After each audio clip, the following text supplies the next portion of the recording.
Assalamualaikum warahmatullahi wabarakatuh. Alhamdulillahirabbil alamin.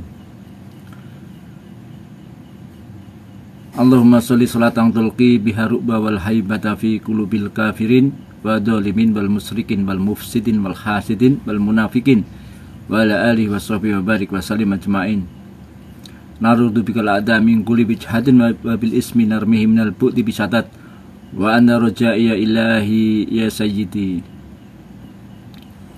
Bismillahirrahmanirrahim. Sahabat Jalik, sahabat Kun, kita lanjutkan video berikutnya menanggapi tentang maraknya usaha-usaha adu domba dari kelompok-kelompok Islamophobia, kelompok-kelompok anti NKRI, anti Pancasila yang selalu menggunakan narasi-narasi rasis, adu domba, memecah belah umat dan memutar balikkan fakta.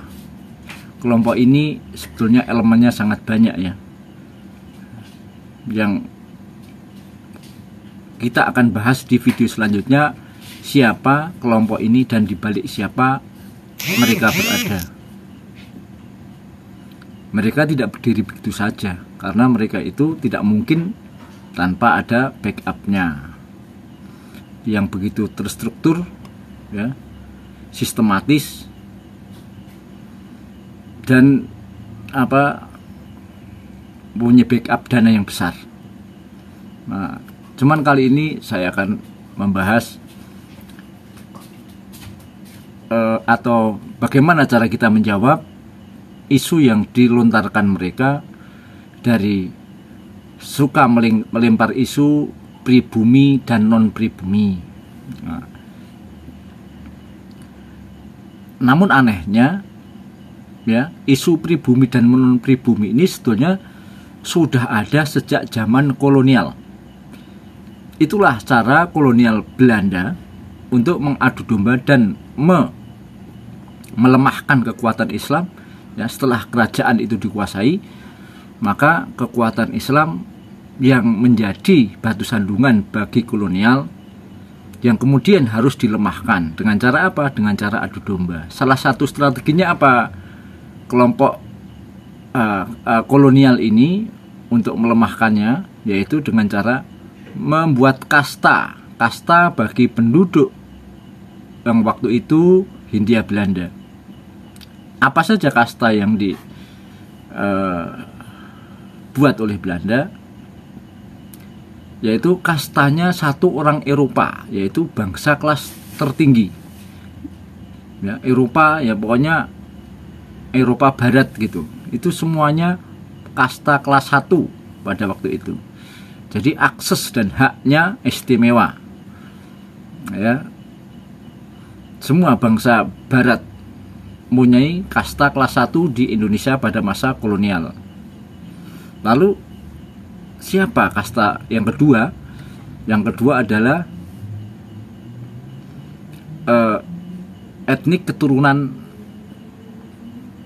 Asia Timur. Siapa contohnya?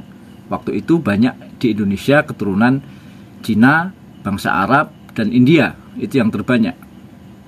Itu menjadi kasta kedua, yang haknya tentu lebih banyak daripada lebih sedikit daripada kasta nomor 1. Namun ingat, siapa kasta yang terendah? Belanda membuat kasta terendahnya adalah kasta pribumi atau disebut inlander. Sekarang kita mau masuk dari sini nih. Inlander siapa? Ya pribumi, yang dimaksud bumi putra. Ya. Lalu kenapa sekarang ini isu-isu politik ya terakhir ini menggunakan isu pribumi? Kan bodoh sekali, itu isu terendah, kasta terendah pada zaman kolonial. Tapi ini digaungkan lagi dengan cara mengadu domba, membuat kasta-kasta. Namun ada janggalnya dan anehnya. Apa janggal dan anehnya? Ini jelas ya bahwa pengangkatan isu kasta pribumi dan non pribumi sekarang ini punya maksud adu domba, tapi ada yang menggerakkan, ada yang punya kepentingan. Mengapa demikian?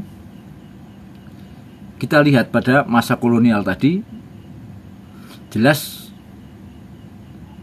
Bumi Putra inlander itu terendah. Tapi gini, isunya dengan semangat itu dibalik. Anehnya, kenapa yang menjadi korban isu rasis etnik ini ya hanya keturunan bangsa-bangsa Arab? Kenapa mereka, kelompok ini, kelompok yang anti Pancasila ini tidak pernah mengungkit dan mengungkap, tidak pernah menyoal dari etnik lain, semisal Cina, India, dan sebagainya. Karena etnik ini ya dari Cina dan India ini justru lebih mendominasi secara ekonomi, mendominasi secara penguasaan lahan, mendominasi secara kekuatan-kekuatan finansial.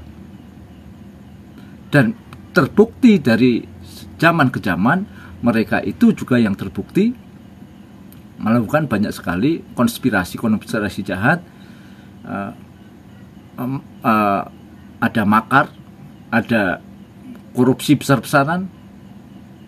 Dari etnik mana? Ini saya bukan menyetujui ini tentang etnik, hanya mau membuka. Saya tidak menyetujui tentang adu domba etnik ini. Rasis seperti ini nggak boleh. Cuman keanehan, kejanggalan itu yang harus diungkap. Mengapa yang disudutkan hanya etnik Arab? Mengapa termasuk agama nih? Kenapa yang selalu menggunakan agama impor yang dituju, yang dimaksud adalah agama Islam? Apakah kalian tidak tahu atau kalian lupa, wahai para pengadu domba, para pemecah belah bangsa? Agama Hindu juga impor. Asalnya dari mana? Dari India. Ya. Agama Buddha juga impor. Kristen juga impor. Karena Kristen itu dibawa oleh kolonial Belanda yang mempunyai misi 3G itu. Kenapa kalian ini membawa isu hanya satu? Justru ulama-ulama dan para pemeluk umat Islam inilah yang berjuang melawan penjajahan Belanda. Sudah nampak kan sekarang kelompok mana sesungguhnya yang mengangkat dan mengungkit-ungkit isu ini? Ya jelas sebetulnya adalah kelompok anti-Islam, Islamofobia, yang menggunakan kedok-kedok NKRI, yang menggunakan topeng-topeng nasionalisme. Sesungguhnya kalau diungkap, mereka itulah yang tidak suka NKRI. Mereka tidak suka dan tidak rela atas kemerdekaan bangsa Indonesia yang diproklamirkan oleh para ulama dan tokoh-tokoh Islam secara mayoritas. Itu sesungguhnya yang, kalau kaitannya dengan politik praktis hari ini, sebetulnya masalah pribumi dan WNI, warga negara Indonesia, dan masalah kewarganegaraan ini undang-undangnya berbeda. Ya, semuanya sudah diatur di dalam Undang-Undang Republik Indonesia.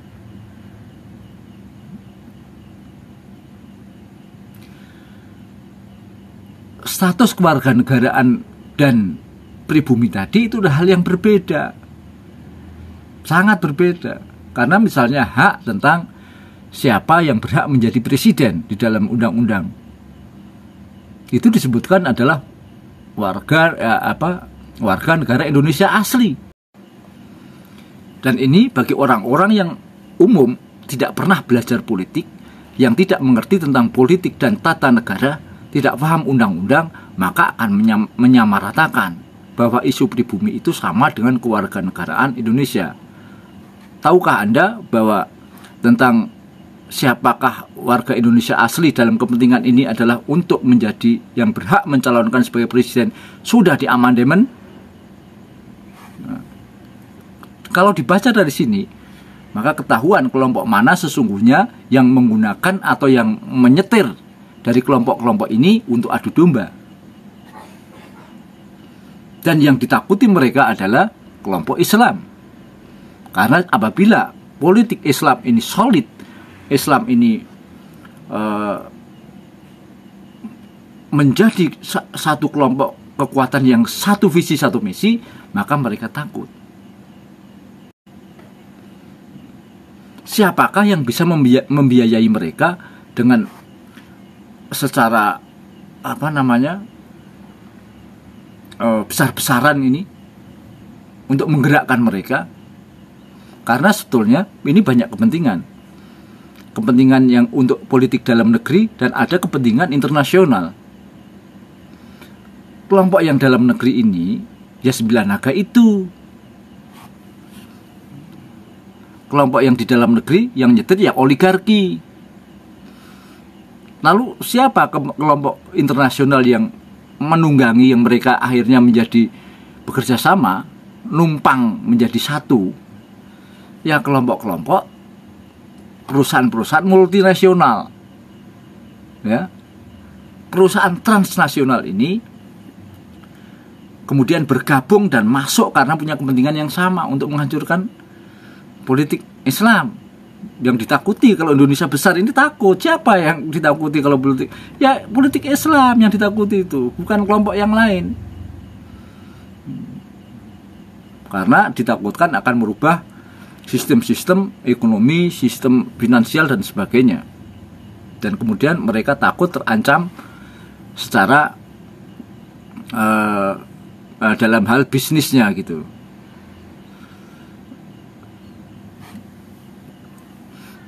Lalu kelompok yang multinasional kemana ujungnya? Ya ke barat. Di antaranya semua agen-agen ada di sini. Ada agen Mossad. Ya sudah banyak yang ketangkap kan? Banyak yang bocor kan? Ada yang dari Australia, ada dari Amerika, banyak sekali. Semua berkepentingan di sini. Untuk apa? Untuk nyolong. Untuk nyolong bangsa ini, rebutan ini. Kekuatan barat dan kekuatan timur. Nah, anehnya kenapa yang selalu jadi kambing hitam hanya etnik Arab? Gitu loh. Mereka itu sudah menjadi warga negara Indonesia. Gitu ya. Itu harus diingat itu. Itu ketahuan sekali orang-orang yang geblek nggak pernah belajar politik itu. Ya. Belajar. Kelompok intelijen itu ingat, ada yang main 2 kaki, bahkan 3 kaki mungkin, demi keuntungan perutnya sendiri. Dan mereka juga menciptakan pemimpin-pemimpin boneka. Untuk apa? Ya untuk kepentingan politiknya, untuk misi-misinya. Nah, kelemahannya dari sejak zaman Belanda dulu, zaman kolonial, banyak orang-orang kita yang selalu menjadi londo ireng. Tuh, apa itu londo ireng? Mental-mental maklar. Mental-mental yang nyari untuk kantongnya sendiri, keuntungan perutnya sendiri, keluarganya sendiri, kelompoknya sendiri.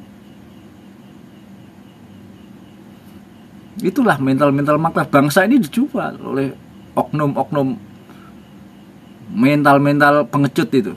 Mental-mental maklar itu. Jadi kalau Indonesia ini ruwet, wajar. Kenapa ruwet? Nah, ya banyak kelompok-kelompok itu. Tapi ingat, apabila mau mengadu domba Islam, ada titik baliknya nanti. Di titik baliknya, pada saat-saat tertentu akan berbalik kepada Anda. Demikian. Assalamualaikum.